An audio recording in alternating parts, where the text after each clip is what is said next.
আজকে আমি সান্না বোনা করবো, তো আপনারা লাগে আজকে শেয়ার করবো। তো আমি আগে থেকে পেঁয়াজ কাঁচামরিচ কাটিয়ে রাখছি, তখন দেখো আমি পেঁয়াজ কাঁচামরিচটা কত সময় বাজি রাখব।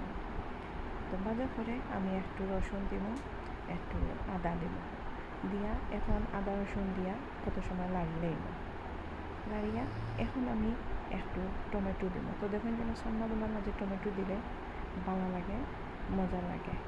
তো একটু আমি লাড়ি লাইব, লাড়ার পরে এখন আমি একটু হলুদ দিব, আবার একটু ধনিয়ার গুঁড়া দিব, একটু পাঁচফোড়নের গুঁড়া দিব, আর একটু জিরার গুঁড়া দিব। তো সান্না গুঁড়ার মাঝে এগুলো দিলে মজা লাগে খাইতে। এখন আমি আর একটু সময় ওপেন সব একসাথে মিক্স করিয়া লাড়ব। তো কত সময় লাড়ার পরে মানে একটু টমেটোটা একটু গলত। তো গলার পরে এখন দেখো আমি আলু দিলাম।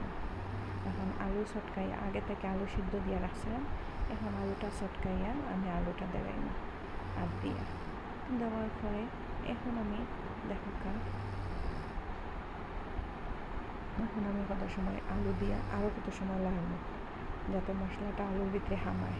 তখন কত সময় লাগার পরে এখন দেখো আমি কত সময় লাগাচ্ছি, মশলা হামাইছে। এখন আমি সান্না ওভেন দিলাম। তো আগে থেকে আমি সান্না সিদ্ধ করিয়া ফ্রিজে রাখি দিয়েছিলাম, তখন আমি ওই সান্না সব দিলাম। এখন আমি একসাথে সান্না দেওয়ার পরে একসাথে আমি সব সান্না লাগাবো। দেখো তো সান্না ওভেন ধরে সুন্দর করে কত সময় আলুর সাথে মিলাইয়া ওভেন ধরে কত সময় লাগবে। ইনার মাঝে আমি একটা জিনিস দিছি না, তাইলে কোন জিনিসটা আমি এখানে মাঝে দিছি না, তো আপনারা কমেন্ট করিয়া জানাইবা যে কোন জিনিসটা আমি কেন মাঝে দিছি না, কমেন্ট করবা।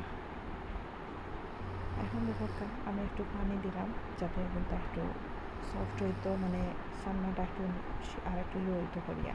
তখন একটু ধনিয়া পাতা দিলাম, ধনিয়া পাতা দিলেও সান্না বোনার মাঝে মজা লাগে। তো দেখো এখন আমার ওই সান্না ধনিয়া পাতা অভ্যন্তরে এখন মিক্স করে নিলাম, সব একসাথে মিক্স করিয়া ও দেখো আমার সান্না বোনা রেডি। তো আমার এই সান্না বোনা রেসিপিটা আপনার কাছে কিলা লাগছে আপনারা জানাইবা, আপনারা খেয়ে কিলা খাই আমারে কমেন্ট করিয়া জানাইবা। আর যদি আমার ভিডিওটা ভালো লাগে তাহলে লাইক কমেন্ট শেয়ার করে পাশে দাও। আসসালামু আলাইকুম, আল্লাহ হাফেজ।